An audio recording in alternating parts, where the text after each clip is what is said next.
não interferem não.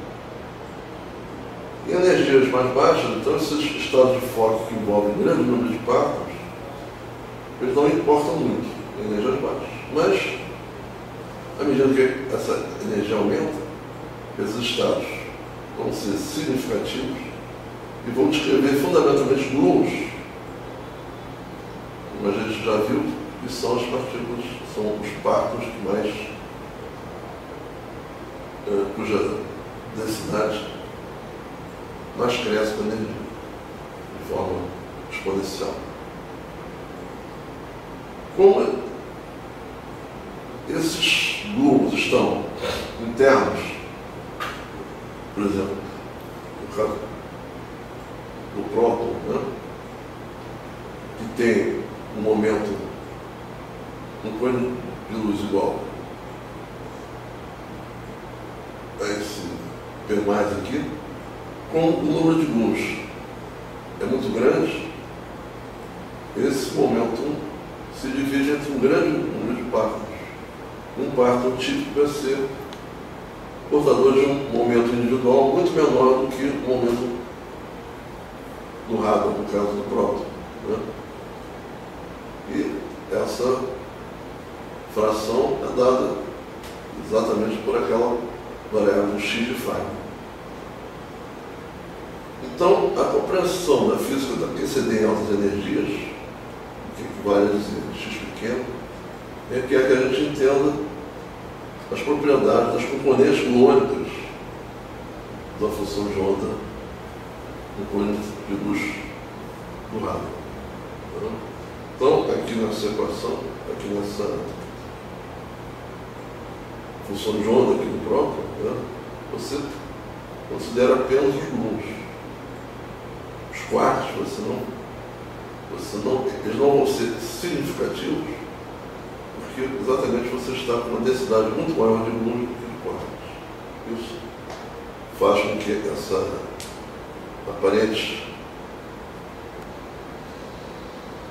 complexidade da função de onda se simplifique, aliado ao fato de que os gluons são bósons, né? Então você não tem o princípio da exclusão, teria que ser levado em conta se você mantivesse essa estrutura dessa base com os quartos incluídos. Então, o que consiste essa abordagem? Né? Consiste em construir uma teoria efetiva de baixa resolução para componentes com x pequeno dessa função de onda no cone de luz do radon. Intuitivamente é mais simples você construir essa abordagem, né, considerando um núcleo com muitos radons, né? Mas, à medida que as equações vão surgindo, né, as equações constitutivas desse modelo vão surgindo,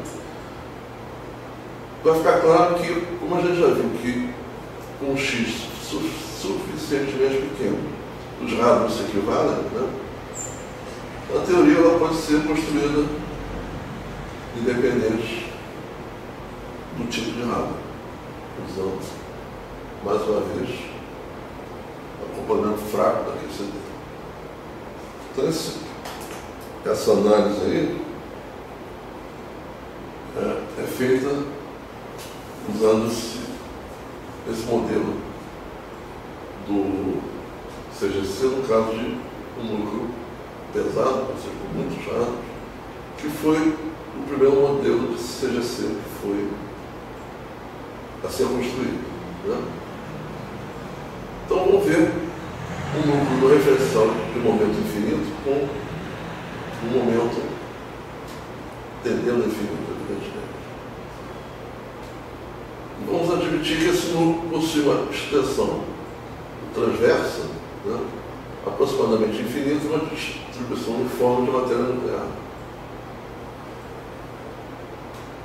Então, no referencial do centro de massa, os partos de momento infinito, os partos que carregam fratores muito grandes do momento nuclear vão ser exatamente os partos de valência, né? quartos de valência, eles são os quartos constituintes, não virtuais, né? Que existem no interior do raio.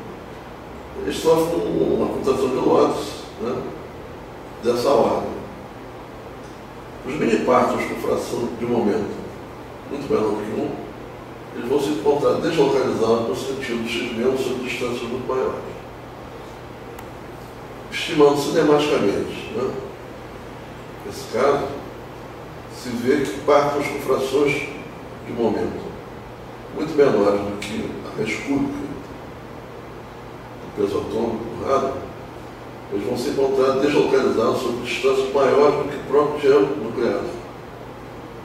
Esses mini-partos, então, eles vão ver os partos com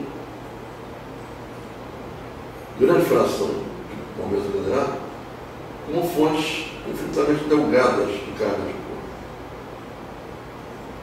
São efeitos provenientes exatamente da condensação de Lorentz e das diferenças entre as rapidezes, né, entre os mini-partos e os partos de valência. Então, esse modelo assume implicitamente uma distinção cinemática entre mini-partos e partos de valência. Evidentemente, sendo um modelo, né, a gente sabe também que a realidade é mais complexa, mas esse modelo simplificado, ele ajuda, né, a você entender melhor essas interrelações e, a posteriori, refinar melhor o modelo. Uma outra propriedade a ser notada nesses mini-partos é que eles têm curtíssimo tempo de vida. Basta ver que no cone de luz, o princípio da incerteza, a gente está admitindo que eles são pacotes, né? É uma variável que, a conjugada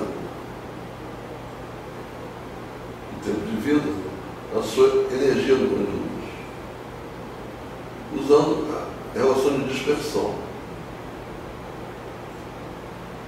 existente no diferencial do cone de luz, a gente vê que o tempo de vida é proporcional ao x de Feynman ou de BO. Logo, quanto menor o x, menor o tempo de vida. Essas estimativas implicam que o tempo de vida dos mini-partos, consequência disso, é claro e, obviamente, muito mais curto do que o tempo de vida dos partos de valência. Ou seja, na escala de tempo de vida dos mini-partos,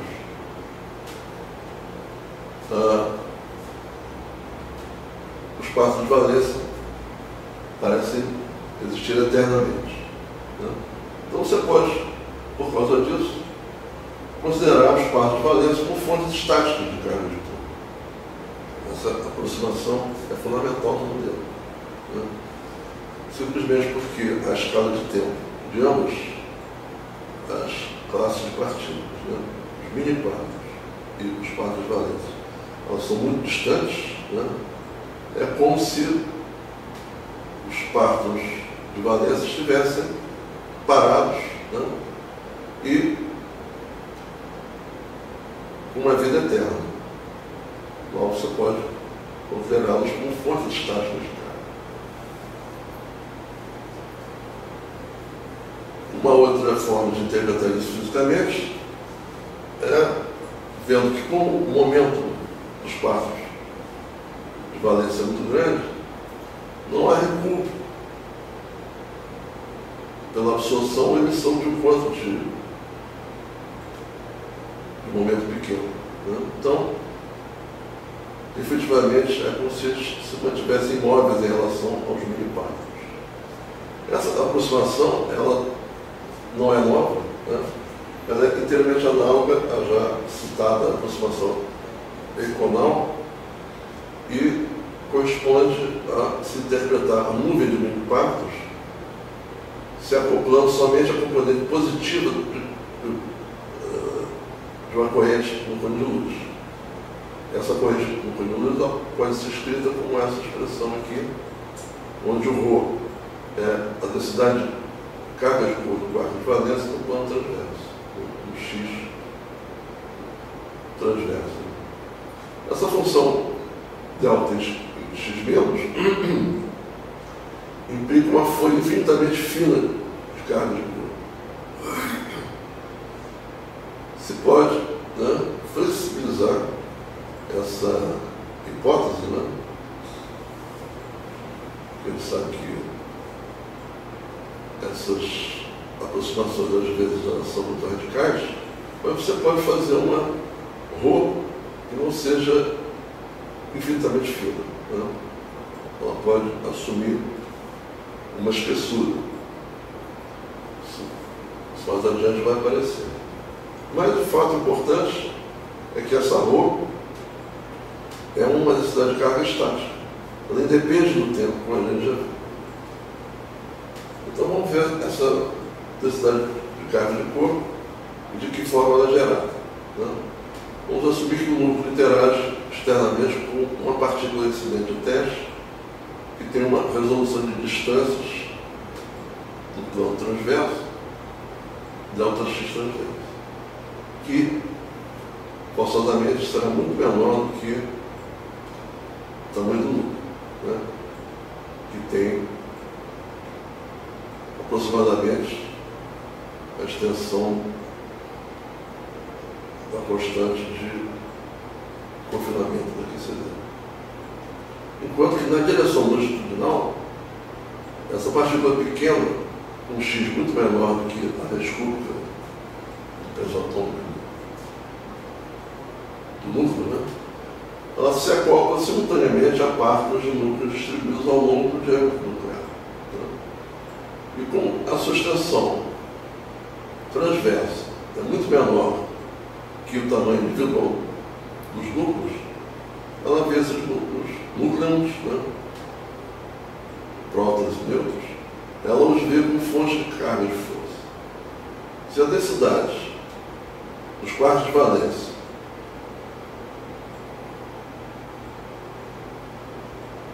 é grande, muito maior do que λ2,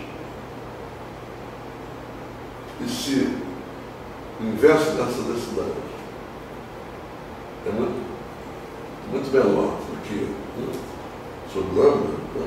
Então esse número de carga de corpo situado no interior do tubo de área transversa que atravessa o núcleo, esse número vai ser grande. Delta I vai ser muito maior. Então essas fontes tipicamente pertencem a núcleos distintos, a prótons e nêutrons distintos, de forma que não estão correlacionados, são independentes, devido exatamente ao fato dos quartos de valência, os partos de valência serem confinados. Então, podem ser interpretadas, né, por não serem interrelacionadas como fontes randômicas, fontes aleatórias de carga de corpo. Então você vai ter que a soma incoerente das cargas de corpo no interior daquele tubo que a gente falou, vai dar exatamente a carga total referente a essa densidade de carga. Visto isso, a gente pode interpretar essa carga como sendo clássica, porque quando ΔI é suficientemente grande, a gente simplesmente ignora esses comutadores de carga. Introduzindo agora a densidade de carga de corpo, né, que a gente já definiu antes. Através dessa definição aqui, você obtém a expressão da carga no interior do tubo transverso, que vai ser dado por essa expressão aqui. É simplesmente substituir essa densidade, né, pontual por essa integral, usando uma densidade mais extensiva, né? Onde ela é também função do x menos. Então você obtém essa série de equações aqui, de valores esperados.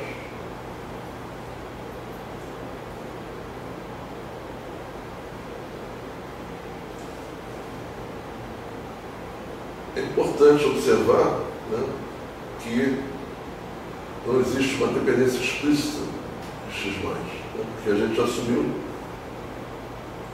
que no plano transverso o disco é homogêneo, né, que não é, digamos assim, a gente já viu também, que não é uma hipótese exata, né, que a densidade transversa diminui à medida que se afasta do centro, né? Mas, em primeira aproximação, é possível se fazer essa suposição. E também se observa que essas correlações são locais no x-, uma vez que fontes de carga de cor com diferentes valores de x- pertencem a núcleos diferentes. Logo, não pode haver correlação. Foi uma hipótese, né, de independência de cargas. Logo, isso acarreta, nesse modelo, as funções de correlação de mais de dois pontos, que sejam conexas, né, da densidade de carga, serão nulas. E o que gera as funções de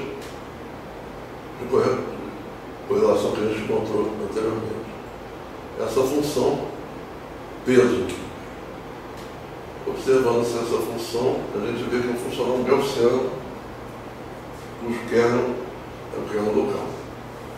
Se o kernel é local, ele é invariante de Gauge. Logo, a densidade de carga ela pode ser considerada a fonte de cor em qualquer Gauge. É invariante de Gauge.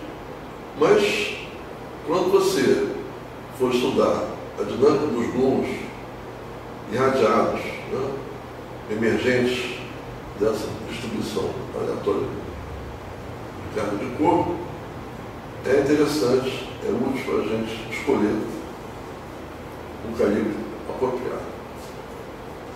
Bom, por construção, essa forma local e gaussiana dessa função de peso é válida quando o núcleo é suficientemente grande, né? Quando há um grande número de fontes de carga de cor internamente nele.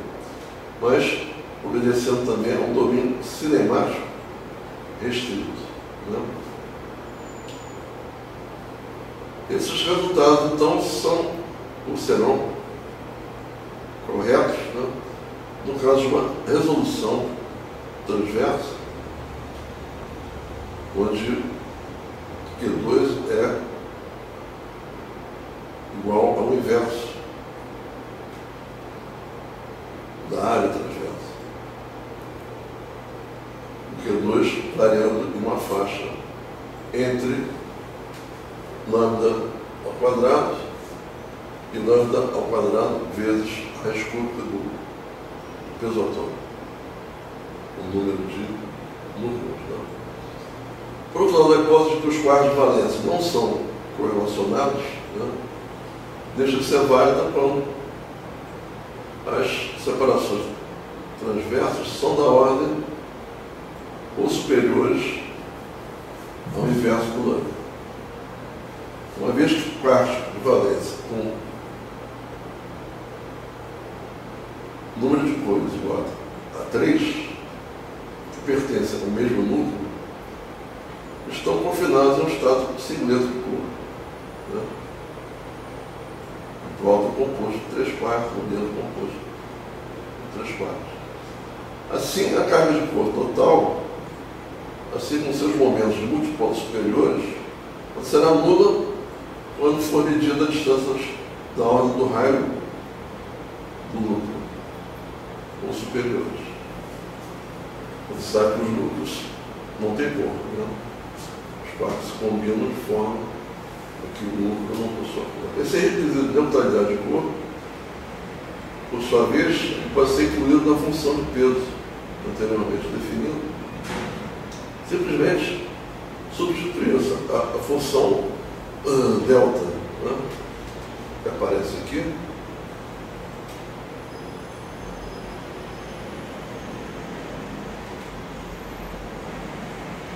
originalmente, essa aqui, né, substituindo-se essa função delta por esse valor esperado aqui, que se pode definir como um lambda de x menos x transverso multiplicado pelo delta de Kronecker, onde esse lambda de x menos de x transverso seja de tal forma que a sua transformada de Fourier vá a zero rapidamente quando o K transverso, o momento transverso, seja menor ou igual ao lambda. Bom, essa é a análise transversa do domínio de validade daquela função de peso gaussiano. Mas, em relação ao momento longitudinal, né, os campos de cor que a gente está calculando, eles vão ter uma fração muito pequena de momento, né? Muito menor do que as fontes, que são os parcos de valência. Então, essas funções de peso, na escala de momento longitudinal, podem ser vistas como partes de uma teoria efetiva para as correlações de gluons com um momento menor do que algum Berthoff, né, superior, lambda mais, na ordem do momento longitudinal típico dos parcos de valência. Mas a gente nota também que nas aproximações clássicas que a gente fez, que levaram àquela função de peso, esse valor de interesse também não pode ser muito menor do que esse cutoff, né? De fato, essas novas fontes de cor são produzidas por radiação a partir das fontes originais que possuem momentos ou maiores ou iguais ao barulho de corte, né? Se o intervalo entre P mais e o lambda mais é relativamente grande, ou precisamente tem essa extensão aqui, essas novas fontes, que são majoritariamente gluons, como a gente já viu, vão dominar completamente a física na escala que nos interessa. O K+, né? Muito menor do que as fontes. Um procedimento de se construir explicitamente essas fontes é, mais uma vez, a extração por integração de sucessivas camadas de flutuações quânticas, variando-se a rapidez, que equivale a se usar uma análise de grupo de renormalização, mas nesse caso a função de peso, em geral, não pode ser dita uma função de Gauss. Mas, como a gente só sabe integrar funções de distribuição gaussiana, né, a gente faz força para manter essa função como sendo gaussiana, mesmo sabendo que ela não corresponde ao caso real, mas considerando agora como sendo não uma função, digamos assim, definitiva, mas uma condição inicial que vai regrar, que vai possibilitar que se analise a evolução quântica da teoria. Isso se fará através de análise de transporte quântico. Outro resultado também a ser realçado é que essa função também é uma boa aproximação da teoria quântica. Só que ela vai ter uma dependência não trivial do momento transverso da função de dois pontos. Mas você pode, por outro lado, como se faz nesse modelo, explicitar essa dependência, né? Leva a dependência expressiva. Então vamos encerrar por aqui hoje, tá? Aí na sexta, acho que mais 2 aulas a gente encerra o curso todo.